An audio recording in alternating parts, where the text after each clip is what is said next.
नमस्ते मित्रों, स्वागत है आपका हमारे YouTube चैनल ज्ञानवी एजे ज्ञान में। सरस्वती का अर्थ होता है बहाव। यह बहाव केवल पानी का नहीं, विद्या और कला का भी है। यही वजह है कि इन्हें विद्या और कला की देवी भी कहा जाना है। सरस्वती के द्वारा ज्ञान, संगीत और कविताओं की रचना की गई है। ऋग्वेद में सरस्वती को दैवीय नदी की भी संज्ञा दी गई है। साथ ही इन्हें पवित्रता और उर्वरता की देवी भी कहा गया है। सरस्वती को अन्य नामों से भी पुकारा जाता है, जिनमें भागेश्वरी, सद्रूपा, ब्राह्मी, पृथुदर, बगदेवी, बिरज, शारदा आदि प्रमुख है। हिंदू धर्म से जुड़े पौराणिक इतिहास पर नजर डालें तो कई ऐसी कहानियां सुनने को मिल जाएगी जिनसे अभी तक आप अनजान हैं। विस्तृत इतिहास होने की वजह से कुछ घटनाएं छूट जाती है तो कुछ नजरअंदाज कर दी जाती है। इन्हीं कहानियों में से एक है सृष्टि के रचयिता ब्रह्मा का अपनी ही बेटी के साथ विवाह करने की घटना। यह बात तो हम सभी जानते हैं कि त्रिदेव के हाथों में ही इस सृष्टि की बागडोर समाहित है। ब्रह्मा के पास सृष्टि की रचना का दायित्व है तो विष्णु के पास संरक्षण का, वही देवों के देव कहे जाने वाले महादेव शिव को विनाश का जिम्मा सौंपा गया है। इसी विनाश के बाद फिर से शुरू होता है सृजन का चक्र, ब्रह्मा का अपनी ही बेटी के साथ विवाह करने का। इस घटना का उल्लेख सरस्वती पुराण में वर्णित है। सरस्वती पुराण के अनुसार सृष्टि की रचना करते समय ब्रह्मा ने सीधे अपने वीर्य से सरस्वती को जन्म दिया था।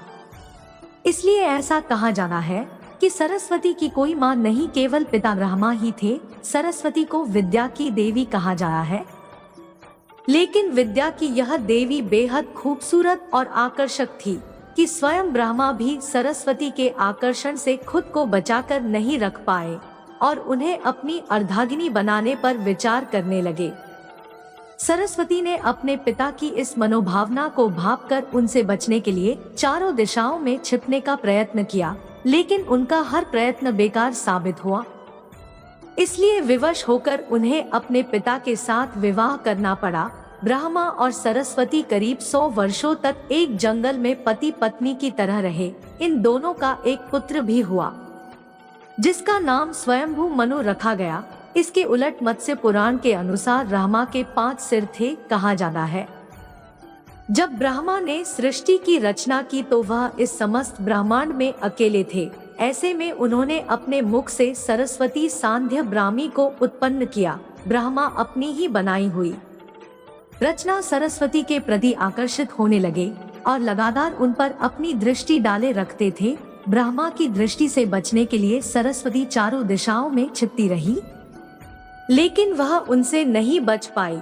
इसलिए सरस्वती आकाश में जाकर छिप गई, लेकिन ब्रह्मा ने अपने 5वें सिर से उन्हें आकाश में भी खोज निकाला और उनसे सृष्टि की रचना में सहयोग करने का निवेदन किया। सरस्वती से विवाह करने के पश्चात सर्वप्रथम मनु का जन्म हुआ।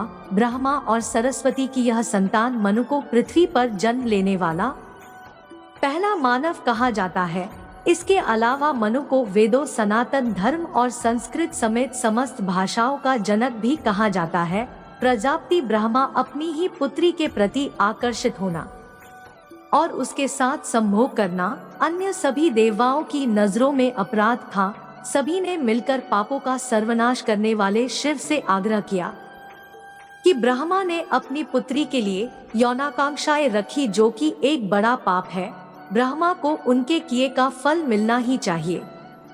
क्रोध में आकर शिव ने उनके 5वें सिर को धड़ से अलग कर दिया था। शिव पुराण के अनुसार ब्रह्मा के सर्वप्रथम 5 सिर थे, लेकिन जब अपने 5वें मुख से उन्होंने सरस्वती, जो कि उनकी पुत्री थी, उनके साथ संभोग करने के लिए कहा तो क्रोधावश सरस्वती ने उनसे कहा कि तुम्हारा यह मुंह हमेशा अपवित्र बातें ही करता है, जिसकी वजह से आप भी विपरीत ही सोचते हैं। इसी घटना के बाद एक बार भगवान शिव अपनी अर्धांगिनी पार्वती को ढूंढते हुए ब्रह्मा के पास पहुँचे तो 5वें सिर को छोड़कर उनके अन्य सभी मुखों ने उनका अभिवादन किया, जबकि 5वें मुख ने अमंगल आवाजें निकालनी शुरू कर दी। इसी कारण वंश क्रोध में आकर शिव ने ब्रह्मा के 5वें सिर को उनके धड़ से अलग कर दिया था। मित्रों, कहानी पसंद आई हो तो लाइक कमेंट शेयर जरूर करें और हमारे चैनल को सब्सक्राइब अवश्य करें। धन्यवाद।